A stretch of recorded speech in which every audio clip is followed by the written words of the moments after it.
तो previous class में मैंने एक प्रॉब्लम दिया था बनाने के लिए, ठीक है। तो उसका बताइए, 1 मिनट।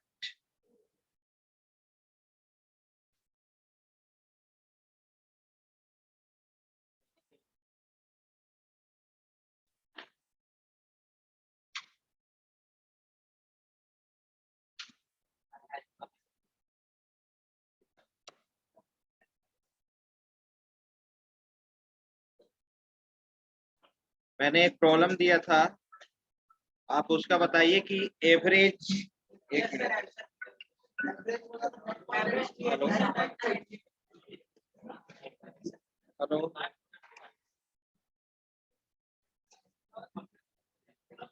हेलो।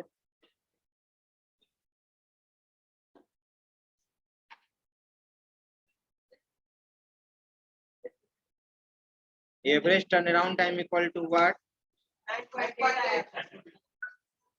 और एवरेज वेटिंग टाइम। हेलो,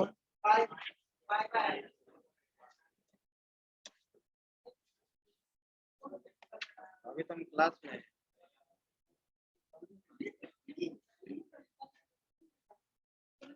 कितना क्या?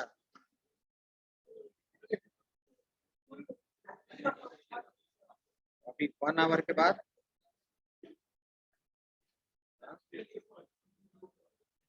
आधा घंटा।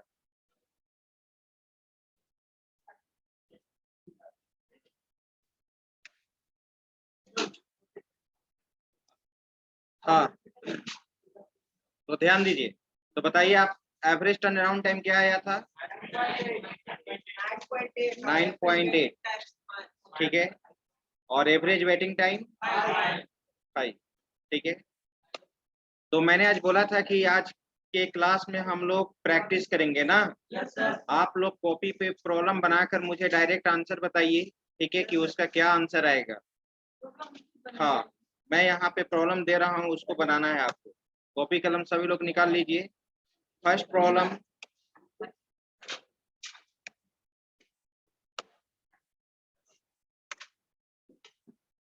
क्वेश्चन लिखा जाए, find turn around time, waiting time, average turn around time and average waiting time for given process using SJF.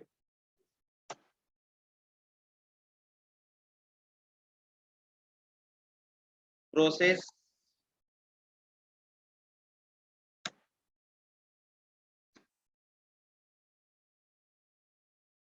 first time,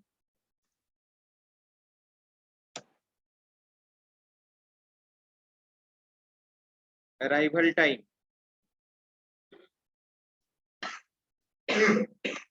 P1, P2, P3, P4, P5.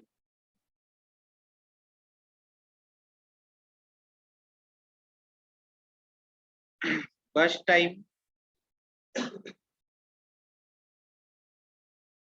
6,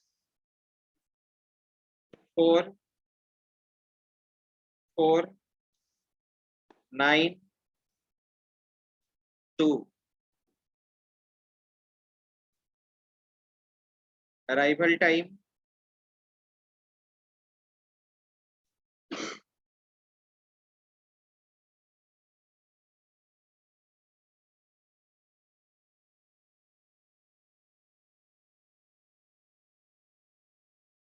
2,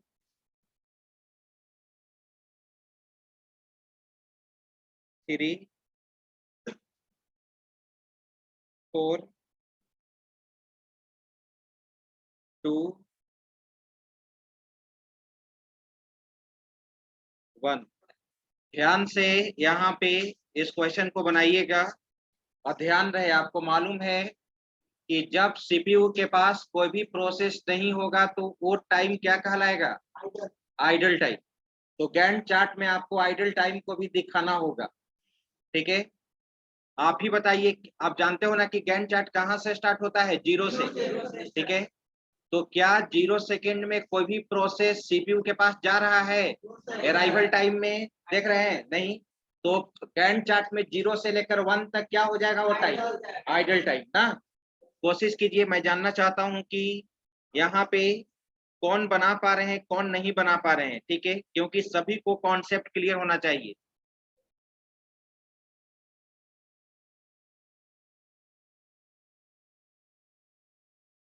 आप जानते हैं कि शॉर्टेज ऑफ फर्स्ट में यहाँ पे क्राइटेरिया जो होता है मिनिमम बर्स्ट टाइम होता है, और मिनिमम बर्स्ट टाइम भी अगर दो प्रोसेस का सेम है तो फिर क्या देखते हैं? Arrival time. चलिए बनाइए।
हाँ, बोलो।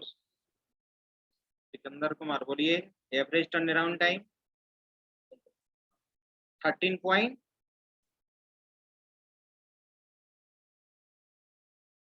Average waiting time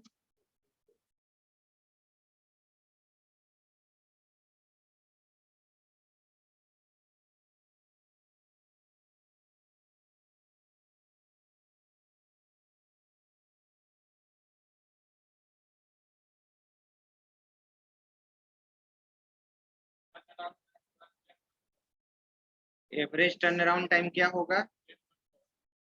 10.4। Waiting time 5.4। और कोई? हाँ बनाइए। Waiting time 8.2। हाँ बिल्कुल।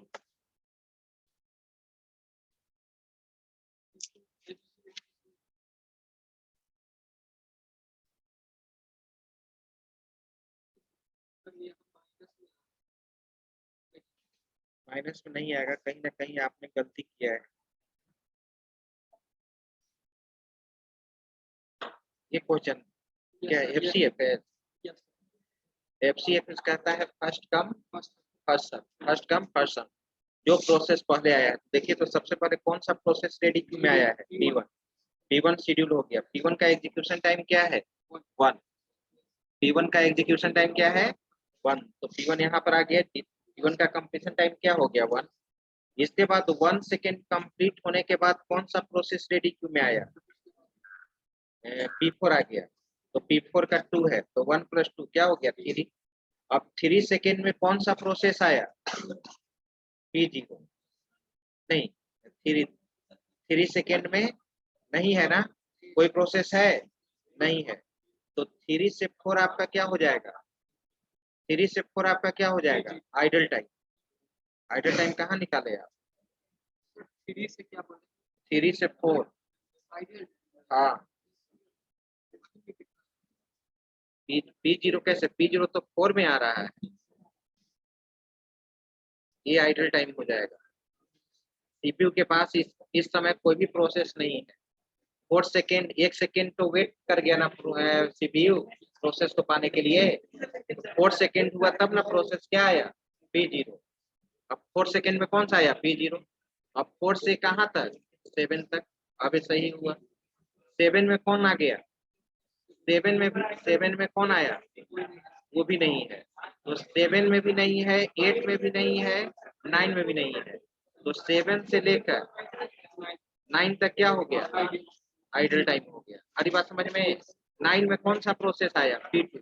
P2 शेड्यूल कर दिए। 9 + 8 क्या होगा? 17। ठीक है। और फिर कौन सा प्रोसेस शेड्यूल हो गया? P3। 17 + 10 27। अब यही आइडल टाइम। और बताइए। ठीक है, तो यहाँ पे मतलब अभी तो आप स्टार्ट ही किए हैं पढ़ना, लेकिन आप देख रहे हैं कि अगर हम ये प्रॉब्लम को नहीं देते प्रैक्टिस करने के लिए, तो मुझे पता ही नहीं चल रहा था कि कौन कौन स्टूडेंट समझे हैं और कौन कौन स्टूडेंट नहीं समझे हैं। ऑनलाइन में तो कोई रिस्पॉन्स आता ही नहीं है, लेकिन आपने ऑफलाइन में आया है, आज इतने स्टूडेंट्स प्रेजेंट हैं, फिर भी 2-3 स्टूडेंट मुझे आंसर बता रहे हैं, वो सही है या गलत, कम से कम उसने बताया तो। ठीक है, लेकिन फिर भी ये रेशियो तो बिल्कुल नहीं होना चाहिए। तो आपको यहाँ पर बिल्कुल देखना होगा कहाँ पे प्रॉब्लम आपको हो रहा है, उस चीज को सबसे पहले देखना होगा। जबकि हम क्लास का वीडियो भी अपलोड कर दे रहे हैं। ठीक है, आप वीडियो यानी आप देख नहीं रहे हैं, उस वीडियो को वॉच नहीं कर रहे हैं। क्या तुम्हारा आया आंसर जी? और कोई? 10.4 और 5.4 आपको आया है। 13.1 मिनट, कोई दिक्कत नहीं है। अब तुम बोल दिए हो ना 13.2। ठीक है, वो भी बोला, तुम्हारा भी वोटिंग मिला। देखो इसका 10.4, चलिए 13.2 आया है तुमको जी, और 8.2। चलो, 2 स्टूडेंट को तो 13.2 और 8.2 आया है, और 10.4 और 5.4 3 स्टूडेंट को आया है। 10.4 आपका भी आया है। ठीक है, यानी वो स्टूडेंट हैंड रेज कीजिए जो प्रॉब्लम बना लिए हैं, जो स्टूडेंट बना लिए हैं। 1 2 3 4 5 6 7 8 9 10 11 स्टूडेंट, 11 स्टूडेंट्स बनाए हैं। ठीक है, फिर भी मुझे लगता है कि आधा भी, जितने स्टूडेंट प्रेजेंट हैं 50% भी नहीं बनाए हैं। ठीक है, 40 स्टूडेंट्स हैं। तो देखिए कहाँ पे ये प्रॉब्लम फेस करना पड़ रहा है। चलिए अब मैं बनाना स्टार्ट करता हूँ। बनाए कि अभी और आप लोग बना रहे हैं? देखिए ध्यान दीजिए। ठीक है, सबसे पहले हम लोग यहाँ पे, अब देखो, अब इधर देखो, अब कॉपी पे नहीं, यहाँ पर देखिए सभी लोग प्रोजेक्टर पे। ठीक है, अब चलो, अब ध्यान दो इधर। शॉर्टेज जॉब फर्स्ट, एसजेएफ कहता है उसी प्रोसेस को हम सबसे पहले शेड्यूल करेंगे, सीपीयू के पास भेजेंगे, जिसका एग्जीक्यूशन टाइम सबसे कम हो। Shortest job first, shortest job first. Ready queue में जो भी प्रोसेस आया है, रेडी क्यू में प्रोसेस आएगा तभी ना सीपीयू के पास जाएगा। रेडी क्यू में जो भी प्रोसेस आएगा, ठीक है, अगर एक ही प्रोसेस रेडी क्यू में आया है तब तो वही चला जाएगा सीपीयू के पास। जब एक से ज्यादा नंबर ऑफ प्रोसेस रहेगा तब ना हम कंपैरिजन करेंगे या क्राइटेरिया को अप्लाई करेंगे, ठीक है। तो आइए हम लोग देखते हैं, ठीक है। और यहाँ पे याद रखिएगा, एसजेएफ कहता है कि जिस प्रोसेस का बर्स्ट टाइम, एग्जीक्यूशन टाइम सबसे कम होता है वो प्रोसेस पहले शेड्यूल होता है। फिर दूसरा कंडीशन यहाँ पर क्या है, अगर दोनों प्रोसेस का बर्स्ट टाइम अगर सेम है, एक, ठीक है, बिल्कुल सही, पहले समझा लेने दो ना, ठीक है, जब बीच में लाइन मत काटो। और स्टूडेंट्स जान रहे थे, ठीक है, लेकिन अब समझा रहे हैं। किस स्टूडेंट के लिए समझा रहे हैं? जो नहीं बना पा रहे हैं, जिनका क्लास छूटा हुआ है, ठीक है। तो जब मोर देन वन प्रोसेस का, ठीक है, एक से ज्यादा प्रोसेस है और मल्टीपल प्रोसेस का जब बर्स्ट टाइम सेम हो, तो हम लोग फिर वहां पर क्या देखते हैं, अराइवल टाइम। कौन सा प्रोसेस पहले रेडी क्यू में पहुंचा, कौन सा प्रोसेस पहले रेडी क्यू में पहुंचा, राइट, ठीक है। यही क्राइटेरिया है। फिर से मैं रिपीट करता हूं, क्योंकि मैं किसी भी स्टूडेंट से पूछ सकता हूं जो इधर उधर देख रहे हैं। हो सकता है कि इधर उधर देखते हुए भी माइंड उनका हो सकता है कि फोकस है पढ़ाई पे, लेकिन हम उसी स्टूडेंट से पूछ देंगे। ऐसा भी है कि आप ध्यान से देख रहे हैं फिर भी आप फोकस नहीं कर पा रहे हैं, लेकिन कोई स्टूडेंट ऐसा भी है कि इधर उधर देख रहा है फिर भी वो सुन रहा है मेरे बात को, लेकिन ज्यादा शक किस पे जाएगा, जो इधर उधर देख रहा है, इधर उधर देख रहा है। हो सकता है कि उस यहाँ जो हम बता रहे हैं उस पर ध्यान नहीं है, लेकिन वो स्टूडेंट बता भी सकता है, तो हम पूछेंगे, ठीक है।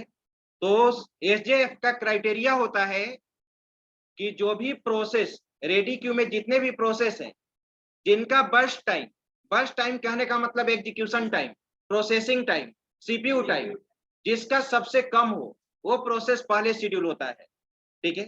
दूसरा केस क्या है, अगर दो ऐसे प्रोसेस हैं जिनका बर्स्ट टाइम सेम है, तो उस केस में हम अराइवल टाइम देखते हैं कि कौन सा प्रोसेस पहले रेडी क्यू में आया था। आ रही बात समझ में? उस प्रोसेस को पहले हम शेड्यूल कर देंगे। यही क्राइटेरिया है। और देखिए कितना आसानी से हम लोग बना सकते हैं। सबसे पहले हम लोग गैंट चार्ट क्रिएट करते हैं। गैंट एक मैथमेटिशियन थे जिन्होंने एक चार्ट दिया, किसी भी डेवलपमेंट, कोई चीज अगर डेवलप करोगे या प्रोजेक्ट डेवलप करो या कोई भी डेटा क्रिएट करोगे तो उसका प्रोग्रेसिव रिपोर्ट को वो बताता है कि कौन सा प्रोसेस कब एग्जीक्यूट कर रहा है, फिर कौन सा प्रोसेस एग्जीक्यूट कर रहा है। जब थर्ड ईयर में आप प्रोजेक्ट बनाएंगे तो आपका एक टाइम शेड्यूल होगा कि 2 मंथ मुझे इस प्रोजेक्ट को बनाने में समय लगा, ठीक है। तो वहां पे गैंट चार्ट दिखाना होगा कि आपने प्रतिदिन का या वीकली जैसे हो उसके प्रोग्रेसिव रिपोर्ट को बनाना होगा। तो देखिए मैं सबसे पहले यहाँ पे गैंट चार्ट बनाता हूं।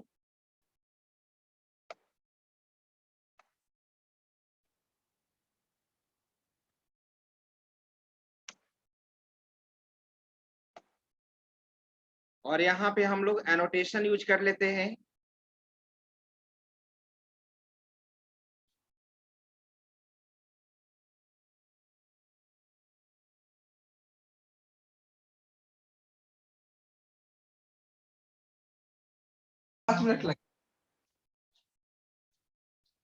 ठीक है, आपको मालूम है कि गैंट चार्ट स्टार्ट होता है 0 से।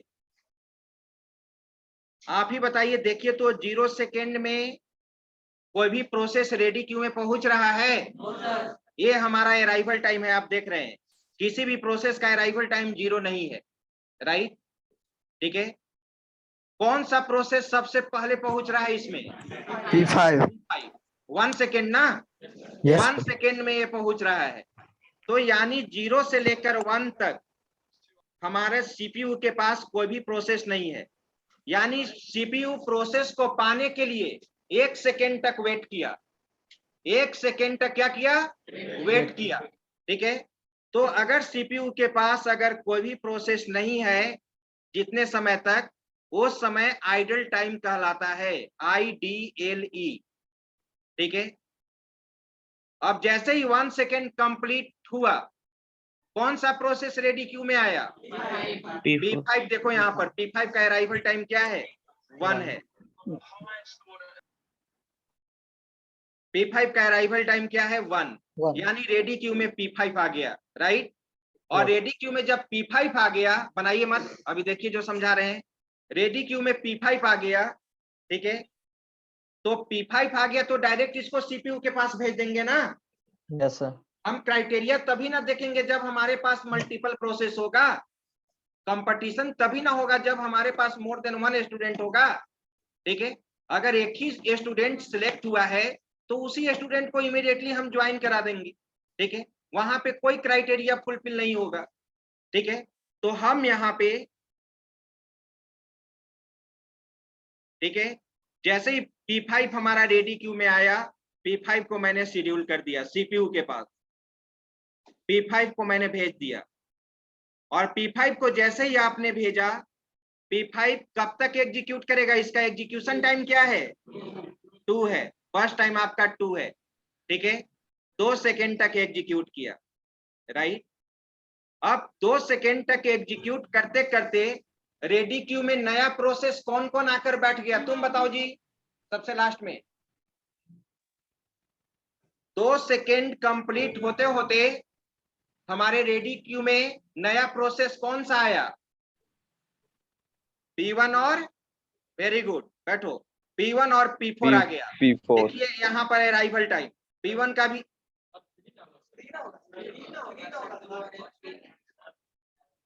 1 था, हाँ 3, एक मिनट ध्यान नहीं दिए, ठीक है। 3 होगा, P5 का 2 है ना, ठीक है। 1 3, तो 3 सेकेंड तक कंप्लीट होते होते हमारे पास कितने प्रोसेस आ गए? 3 प्रोसेस आ गया।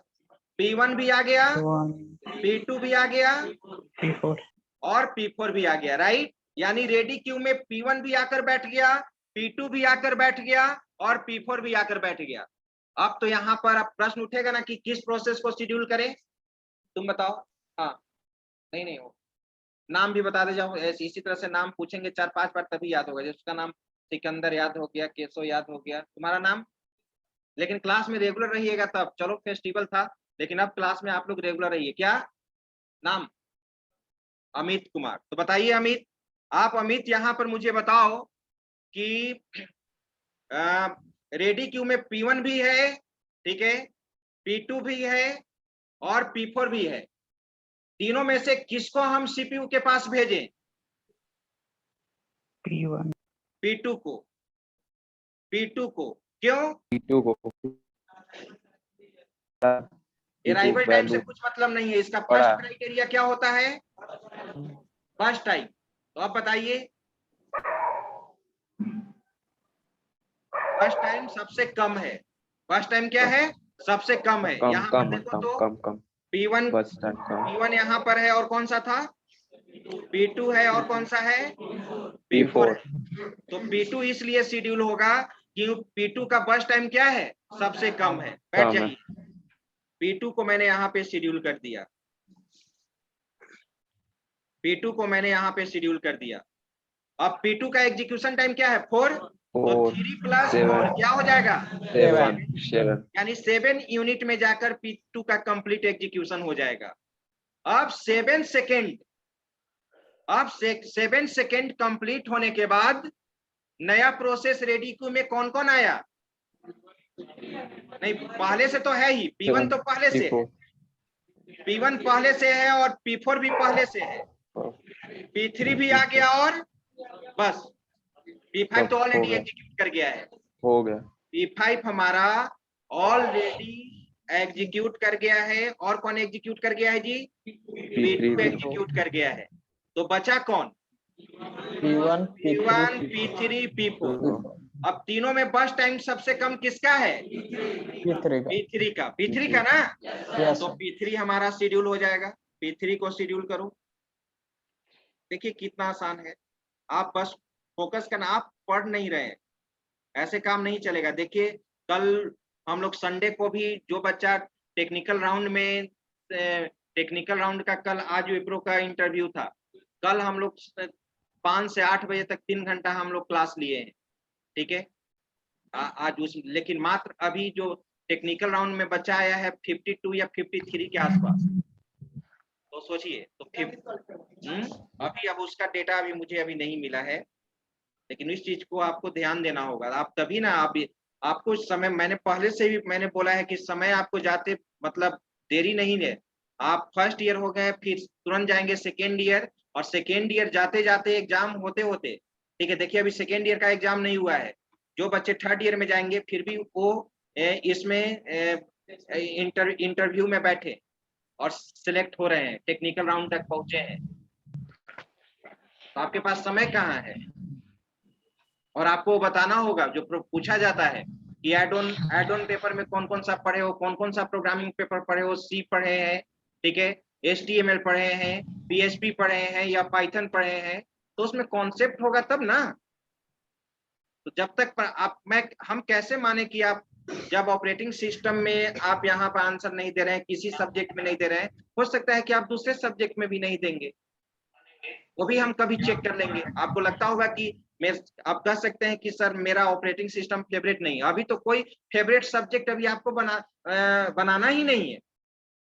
ऑपरेटिंग सिस्टम का भी टेक्निकल राउंड में क्वेश्चन पूछा जा रहा है, DBMS का टेक्निकल राउंड में क्वेश्चन पूछा जा रहा है, नेटवर्किंग का क्वेश्चन टेक्निकल राउंड में पूछा जा रहा है।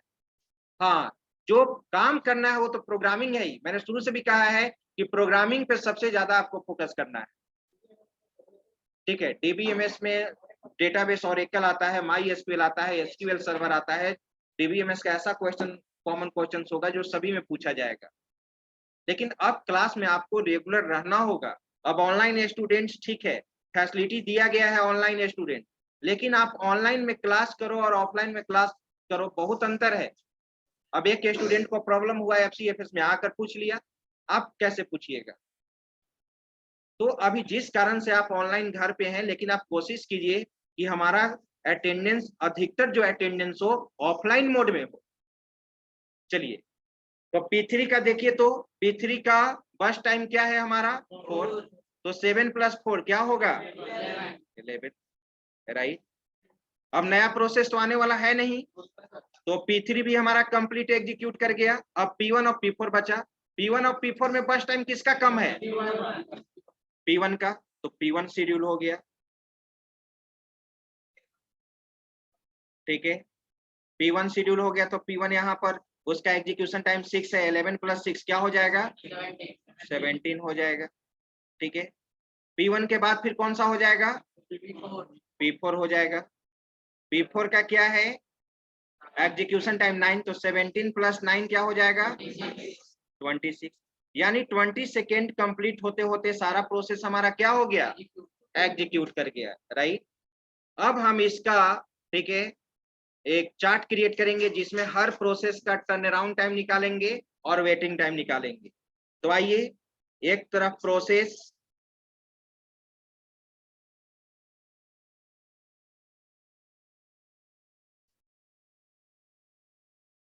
एक तरफ प्रोसेस होगा हमारे पास, क्या 11 कैसे आया? P3 का देखिए, तो एग्जीक्यूशन टाइम क्या है, बस टाइम कहने का मतलब क्या है एग्जीक्यूशन टाइम। बस टाइम को एग्जीक्यूशन टाइम भी कहते हैं, या CPU टाइम भी कहते हैं, या प्रोसेसिंग टाइम भी कहते हैं। तो P3 का यहाँ पर 11 कैसे है? P3 का एग्जीक्यूशन टाइम देखो तो क्या है 4 है, ठीक है। तो पहले से यहाँ पर P2 तो 7 तक एग्जीक्यूट किया, तो 7 + 4 क्या हुआ 11, ठीक है। प्रोसेस, अब यहाँ पे प्रोसेस के बाद हम लोग को क्या है बस टाइम है, तो बस टाइम का मैंने शॉर्टकट लिख देता हूं यहाँ पर BT, यानी ये बस टाइम है, राइट। बस टाइम के बाद हम यहाँ पे कंप्लीशन टाइम लिखने जा रहे हैं, ठीक है। कंप्लीशन टाइम में मैंने यहाँ पर CT यूज कर दिया। कोई भी प्रोसेस का अराइवल टाइम यहाँ मेंशन करने की जरूरत नहीं है, आप कर भी सकते हैं, आप कर भी सकते हैं, ठीक है, कर भी सकते हैं, कोई दिक्कत नहीं है। अराइवल टाइम लिख भी देना, कोई दिक्कत नहीं है। अब चलो, मुझे निकालना क्या है टर्न अराउंड टाइम। मुझे कि अगर गैंट चार्ट सही बन गया तो आपका ये भी टेबल भी सही बनेगा। टर्न अराउंड टाइम, और टर्न अराउंड टाइम के बाद फिर यहाँ पर क्या होगा, वेटिंग टाइम, ठीक है। और जिनका क्लास छूट जाता है, ठीक है, वो वीडियो, हर क्लास का वीडियो अभी तक अपलोड है, ठीक है। हर क्लास का वीडियो में जैसे ही आज क्लास समाप्त होता है, कल आपको वीडियो अपलोड हो जाता है। वेटिंग टाइम, चलो उसके बाद मैंने बोला था रिस्पॉन्स टाइम ना, रिस्पॉन्स टाइम।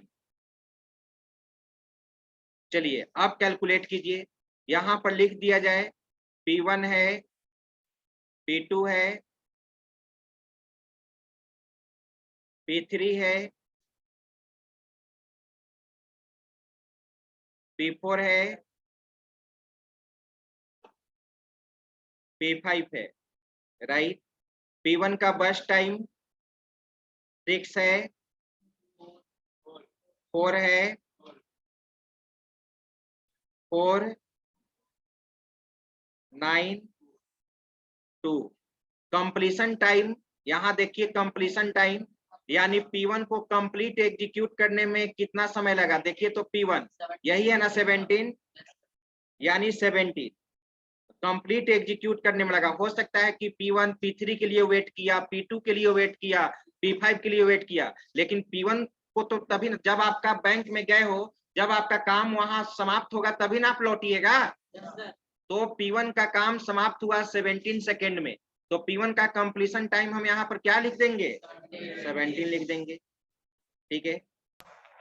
P2 का बताइए उसी तरह से, P2 का 7 होगा, P3 का 11, P4 का 26, 3, 26, P4 का 26, P5 का 3। अब यहाँ पे टर्न अराउंड टाइम निकालना है। मैंने टर्न अराउंड टाइम का फॉर्मूला भी बताया था ना, टर्न अराउंड टाइम का फॉर्मूला, ठीक है, completion time minus arrival time ना, completion time minus arrival time. Time. Turn around time कहने का मतलब कि मैंने पहले भी समझाया था, उस स्टूडेंट के लिए मैं समझा रहा हूं जिसका क्लास छूटा हुआ है, ठीक है। जैसे मान लो कि मैंने आपको बैंक में बोला कि जाकर मेरा पैसा 10,000 है, जाकर जमा करके आ जाओ, ठीक है। आपने प्लान बनाया कि सर हम कल जमा कर देंगे, आपने 10 बजे घर से निकला, ठीक है, और बैंक आप पहुंच रहे हैं 12 बजे, तो आपका टाइम तो वहां से स्टार्ट होगा ना, जहां जब जिस समय आप बैंक में पहुंच रहे हैं, जिस समय बैंक में आप पहुंच रहे हैं, आ रही बात समझ में, ठीक है। यानी जब आप रेडी क्यू में पहुंचेंगे तब ना आपका प्रोसेस का एग्जीक्यूशन होगा। रेडी क्यू में जब तक हम नहीं जा रहे हैं तब तक क्या एग्जीक्यूशन होगा, नहीं होगा, ठीक है। तो टर्न अराउंड टाइम में क्या हुआ कि जो भी कंप्लीशन टाइम है, ठीक है, जो भी कंप्लीशन टाइम है, यानी प्रोसेस कब कंप्लीट एग्जीक्यूट किया, लेकिन ये भी तो देखना होगा कि आप बैंक कितने बजे पहुंचे, बैंक आप कितने बजे पहुंचे, ठीक है। तो प्रोसेस सबमिशन और प्रोसेस कंप्लीशन दोनों का जो इंटरवल होता है वही हमारा क्या होता है, टर्न अराउंड टाइम होता है। तो completion time minus arrival time, बताओ तो टर्न अराउंड टाइम P1 का, P1 देखो कहां पर है, P1 का यहाँ पर 17 है ना कंप्लीशन टाइम, लेकिन देखो P1 आया कब था, P1 कब आया था, 2 सेकेंड, ठीक है। तो 17 माइनस 2 क्या हो जाएगा, 15, डायरेक्ट मैं लिख देता हूं, ठीक है। इसका बता दो, P2 का बताओ, और गलत नहीं बताइएगा, ठीक है। P3 का, P4 का, P4 का 24, P4 का 24। तुम बताओ 24 कैसे हुआ टर्न अराउंड टाइम, P4 का टर्न अराउंड टाइम 24 कैसे हुआ, 26 माइनस 2, ठीक है, 2 हमारा उसका अराइवल टाइम है, गुड। P5 का 1, P5 का यहाँ 3 है ना, और आया है 1 में, तो 3 माइनस 1 2 हो गया ना, 2 हो गया। वेटिंग टाइम वेटिंग टाइम आपको मालूम है कि turn around time minus first time, formula मैंने बताया था, यहां लिख भी देता हूं। Waiting time equal to turn around time minus first time. लेकिन आपको याद रखिए गैंट चार्ट से भी बताना है इसको। फॉर्मूला से तो हम यहाँ निकाल ही देते हैं, लेकिन गैंट चार्ट से हम किसी भी स्टूडेंट से पूछ सकते हैं। ठीक है, चलिए टर्न अराउंड टाइम P1 का 15 माइनस 6 9। Hello sir. P2 का 0 0। P3 सर का यहाँ टर्न अराउंड टाइम जो 24 लाए हैं वो कैसे लाए हैं? ऑनलाइन स्टूडेंट्स जब भी पूछो हैंड रेज करके पूछो, नहीं तो जिस हैंड रेज कीजिए तब, बीच में ऐसे ही नहीं बोलिए, हैंड रेज करो।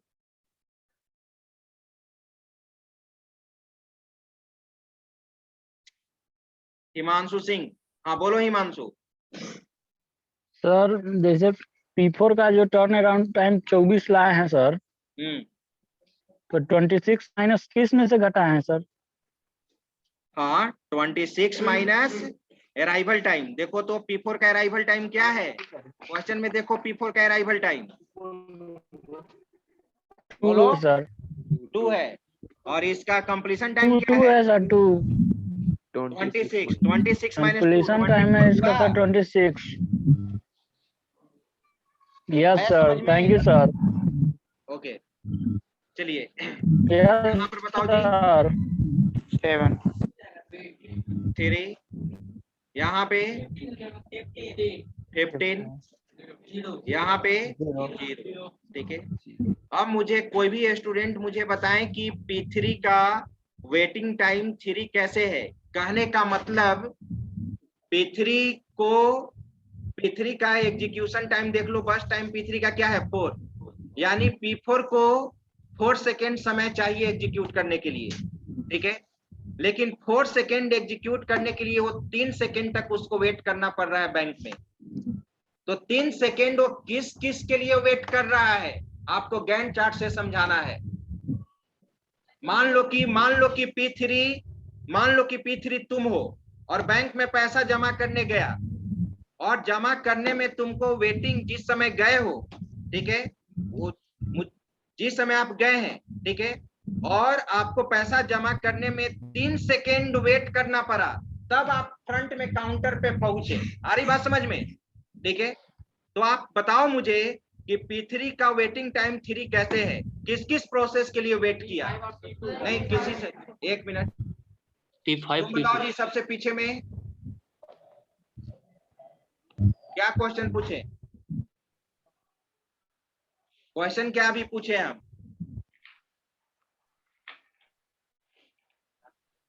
क्या क्यों नहीं ध्यान से, इतना तो चिल्ला रहे हैं।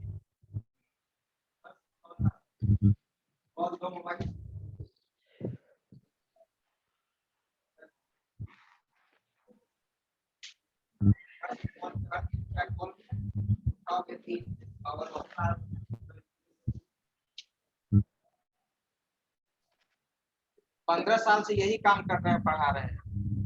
बच्चा को देख कर बता देंगे कि वो कितना पढ़ रहा है, क्या करता है। तुम पीछे में बैठ रहे हो और जानते हो कि हमको आगे ज्यादा बच्चा सब पीछे के बच्चा और फोकस। इतना पढ़ा रहे हैं, एक ही चीज को बार बार रिपीट कर रहे हैं, जब नहीं सीखोगे तब क्या फायदा पढ़ाने का। पापा कहते हैं कि क्लास में अगर मेरा फोन आ गया तो तुम उठा लो क्लास छोड़कर, तब बैठो। तुम बताओ जी, तुम सुना? बताओ क्या क्वेश्चन अभी पूछे थे?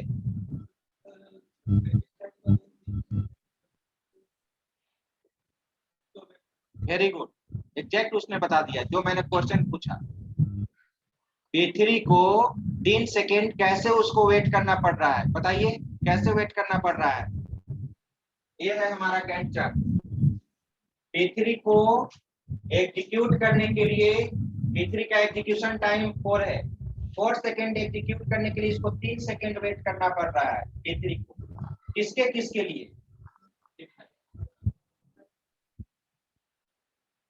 कोई दिक्कत नहीं, आप यहाँ फोकस की नहीं भी बताएंगे तो मैं उसको बताऊंगा, ठीक है। लेकिन आप ही के बैच में से कुछ स्टूडेंट बता देंगे और कुछ स्टूडेंट को ये भी जो क्वेश्चन पूछ रहे हैं उसमें भी ध्यान नहीं। ऐसा वही एक स्टूडेंट नहीं हो सकता है कि और किसी को हम पूछ, हम आपके लिए डांट रहे हैं, ये क्या मतलब है? अभी ना आपका नाम जान रहे हैं ना घर जान रहे हैं, कुछ नहीं, क्यों हम डांटेंगे बोलेंगे? आपके लिए बोल रहे हैं।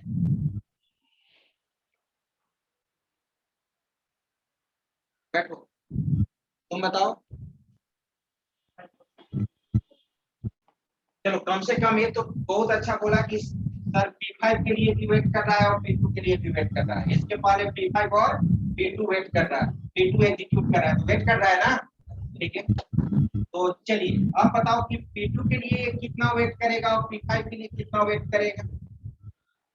P2 के लिए कितना वेट कर रहा है, ठीक है। तुम अगर लाइन में लगे हो तो तुमको पता चलेगा ना कि हम तीसरा लाइन मतलब हम चौथा पोजीशन पे है मान लो, और आगे में 3 है 4 और है 3 और है, तो तुम सोचोगे ना कि अभी कितना टाइम लगेगा।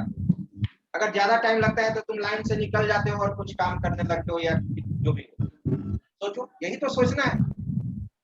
तो बताइए कि आप ये देख कर, ये टाइम ये सब देख कर तुम बताओ कि P2 के लिए कितना वेट करना पड़ रहा है, P2 के लिए कितना वेट करना पड़ रहा है। हेलो, बस 5 मिनट। किसके अकाउंट में ट्रांसफर करना है?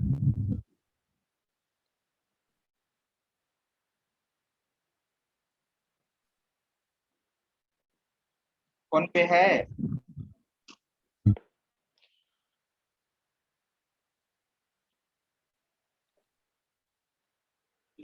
हाँ,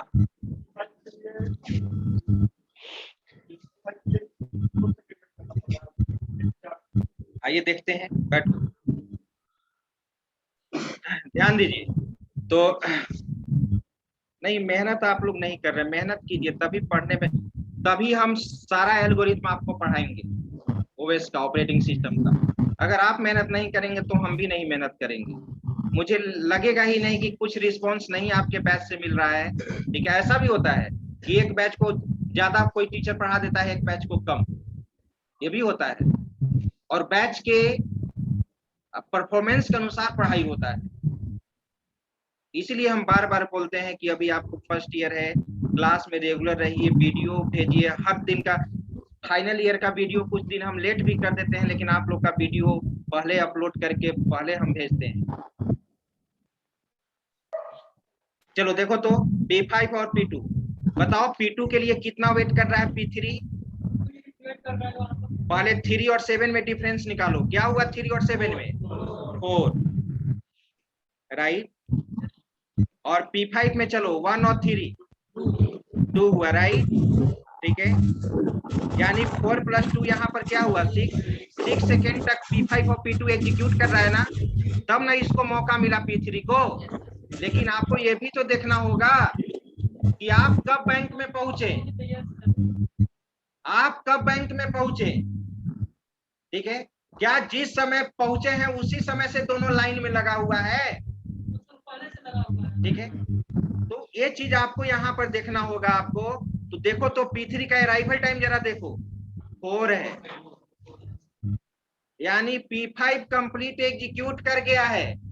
P3 के आने के पहले P5 तो ऑलरेडी क्या हो चुका है? एग्जीक्यूट कर गया है, 4 सेकेंड में आया है। तो 4 + 2 क्या हुआ? 6 हुआ। और यहाँ पर देखो कहाँ पे हम लोग थे? एक मिनट, अभी उस पे आए हैं हम? उस पे तो आए नहीं है। कहाँ पे? यहाँ P3 ना, P3 का कंप्लीशन टाइम, P3 का टर्न अराउंड टाइम क्या है तुम्हारा? 7 है ना, 7। और 7 माइनस क्या था तुम्हारा अराइवल टाइम, क्या था उसका? 7 - 4, तो 7 - 4 क्या हुआ? 3, ठीक है।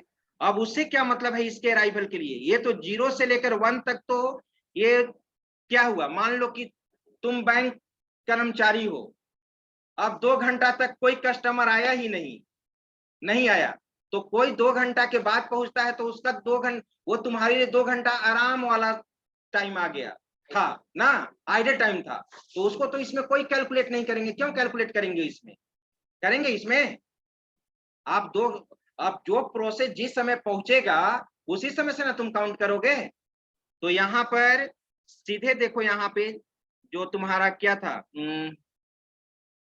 इसको बता रहे थे, ठीक है। फॉर्मूला भी तुम देख रहे हो यहाँ पे, टर्न अराउंड टाइम माइनस, बोलो, बस टाइम। तो बस टाइम क्या है? 4 है ना, बस टाइम 4। P3 का बस टाइम क्या है? 4, 7 - 4 क्या है यार? आई बात समझ में? जरा इसको बताओ तो P1 कहाँ? क्यों नहीं हुआ? नहीं प्रूफ तो हो गया, देखो ना। P5 यहाँ पर कितना? P5 कब आया? 1। तो यहाँ पर P5 कितना सेकेंड एग्जीक्यूट किया?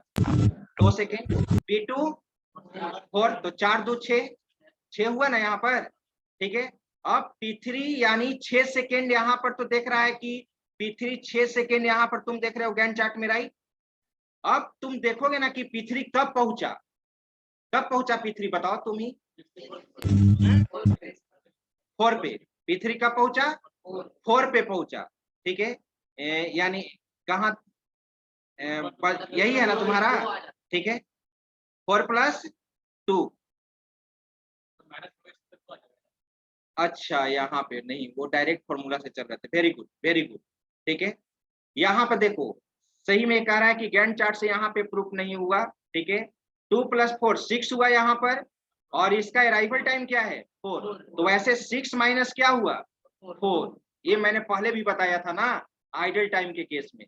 वेटिंग टाइम में, आइडल टाइम में, टर्न अराउंड में कोई फर्क नहीं पड़ता है, लेकिन वेटिंग टाइम में, यहाँ पर वेटिंग टाइम क्या हुआ तुम्हारा?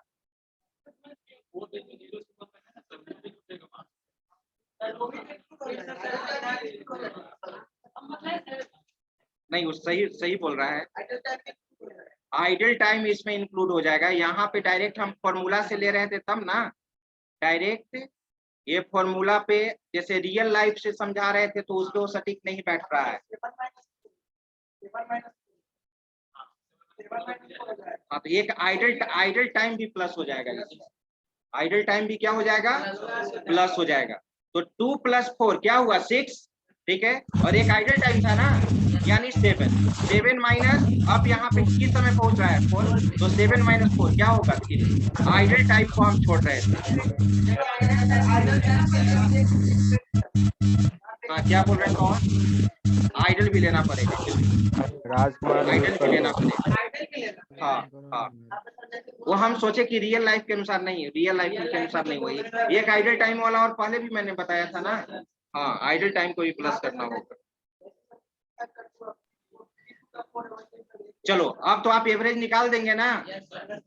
इसका आप स्क्रीनशॉट ले लीजिए, लिख लीजिए। टाइम ओवर हो रहा है, लेकिन हम क्वेश्चन आज आपको ग्रुप पे क्वेश्चन 2-3 क्वेश्चन देंगे, और 2-3 अभी तो टाइम नहीं है, 2-3 क्वेश्चन हम भेजेंगे। नेक्स्ट क्लास में हम उसका डायरेक्ट आंसर पूछेंगे।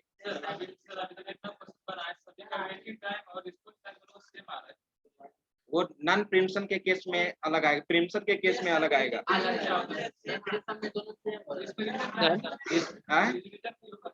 नहीं, क्या चीज में? क्योंकि कोई भी प्रोसेस हो कंप्लीट, जितना एग्जीक्यूशन टाइम है उतना ही तक के वो क्या कर रहा है? एग्जीक्यूट कर रहा है। जो एग्जीक्यूशन रिस्पांस टाइम के बारे में ना पूछ रहे हो। और उसमें क्या होता है, प्रिम्पसन के केस में क्या होता है कि कोई प्रोसेस जितना कंप्लीट, जैसे मान लो कि किसी प्रोसेस का एग्जीक्यूशन टाइम क्या है? 4, तो 4 सेकेंड तक नहीं एग्जीक्यूट करेगा। हो सकता है कि 1 सेकेंड तक ही एग्जीक्यूट करे, हो सकता है कि 2 सेकेंड तक ही एग्जीक्यूट करे। टाइम शेयरिंग के अनुसार ऐसा होता है। हाँ, यानी कहने का मतलब आपका ये आंसर सही है, ध्यान दो। क्या था? 10.4 हो गया। क्या रिस्पांस टाइम? देखो, रिस्पांस टाइम के बारे में पूछ रहे हो, RT। तो रिस्पांस टाइम का फॉर्मूला मैंने क्या बोला था? CPU first time minus arrival time, ठीक है। यानी किसी भी प्रोसेस का रिस्पांस टाइम क्या कहेंगे? कहने का मतलब कि आपका प्रोसेस किस समय सीपीयू के पास भेजा गया, किस समय सीपीयू के पास भेजा गया, ठीक है, वही ना आपका फर्स्ट सीपीयू टाइम होगा, ठीक है। और उसमें हम लोग अराइवल टाइम क्या कर देते हैं, माइनस कर देते हैं। तो देखो तो P1 का रिस्पॉन्स टाइम निकालो, तो P1 देखो तो कब सबमिट हो रहा है, 11, ये देख रहे हो ना, 11, और इसका अराइवल टाइम क्या है P1 का, P1 का अराइवल टाइम 2 है, तो 11 - 2 क्या हो जाएगा, 9, ठीक है।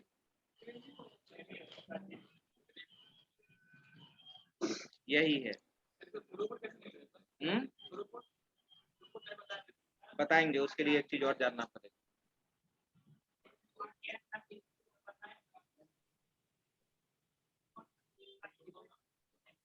P1 का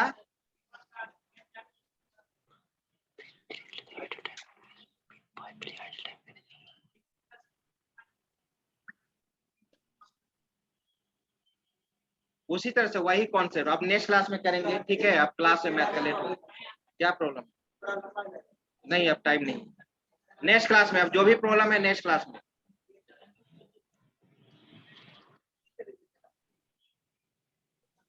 नेक्स्ट क्लास में आइए।